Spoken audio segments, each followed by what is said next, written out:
Ya, Assalamualaikum warahmatullahi wabarakatuh. Berjumpa lagi dengan saya, Purwaka Atmaja. Saya mahasiswa Pascasarjana, Prodi S2 Pendidikan Dasar, kelas A223, Universitas PGRI Yogyakarta.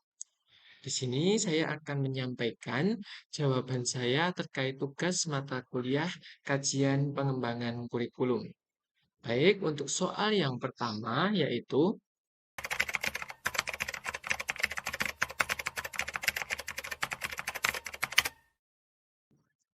Baik, yang pertama akan kita bahas yaitu mengenai kurikulum KTSP atau disebut juga kurikulum tingkat satuan pendidikan. Kurikulum KTSP itu dibuat sebagai hasil dari pelaksanaan Undang-Undang Nomor 20 Tahun 2003 tentang Sistem Pendidikan Nasional. Kurikulum KTSP itu bersifat desentralisasi, artinya memberikan kebebasan sekolah untuk merancang kurikulum sendiri sesuai kebutuhan dan kondisi lokal.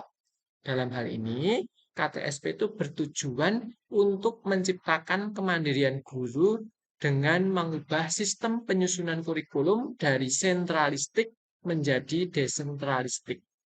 Selanjutnya, untuk model pengembangan kurikulum yang digunakan pada kurikulum KTSP adalah model pendekatan bottom up atau disebut juga grassroots yang artinya dari bawah ke atas.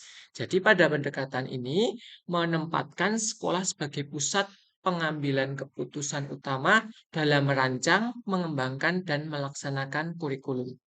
Contoh konkretnya, sekolah-sekolah yang ada di pedesaan itu mereka mengintegrasikan budaya lokal ke dalam kurikulum sekolah mereka, seperti pengadaan ekstrakurikuler yang sesuai dengan budaya lokal setempat. Misalnya di daerah saya, ada ekstrakurikuler karawitan dan juga kesenian jantilan. Nah, ini dapat digunakan sebagai ekstrakurikuler untuk mendukung dan memfasilitasi kebutuhan siswa sesuai dengan kondisi daerahnya masing-masing. Selanjutnya, untuk yang kedua yaitu kurikulum 2013. Kurikulum 2013 adalah pengembangan dari kurikulum sebelumnya, yaitu kurikulum KTSP dengan tujuan pembentukannya adalah untuk melengkapi kekurangan kurikulum sebelumnya. Salah satu perubahan utama dari kurikulum 2006 ke kurikulum 2013 itu adalah pola pikir yang diubah. Nah, kurikulum 2013 itu mengadopsi pendekatan ilmiah atau scientific approach yang mendorong siswa itu untuk mengamati, bertanya, menalar, mencoba, dan juga membentuk jaringan. Nah, pada kurikulum 2013 itu menekankan pada pengembangan sikap, pengetahuan, dan juga keterampilan peserta didik. Selain itu, kurikulum 2013 ini memiliki mata pelajaran yang lengkap, terstruktur, dan juga menggunakan model tematik integratif. Model pengembangan kurikulum pada kurikulum 2013 itu menggunakan model pengembangan kurikulum berbasis kompetensi. Model ini menekankan pengambilan keterampilan dan juga pengembangan keterampilan dan kemampuan siswa yang spesifik dan terukur. Contoh konkretnya adalah dalam mata pelajaran matematika.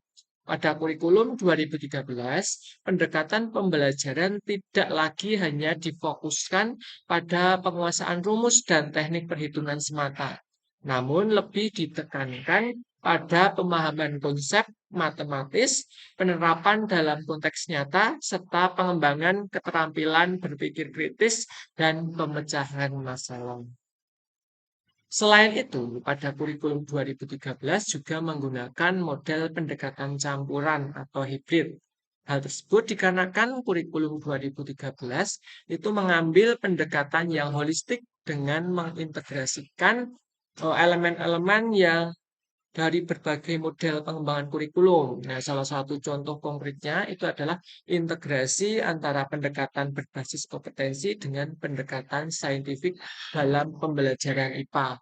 Nah, pada materi fotosintesis misalnya, guru dapat memulai dengan memberikan pemahaman konsep terlebih dahulu, konsep dasar-dasar tentang fotosintesis melalui pendekatan berbasis kompetensi.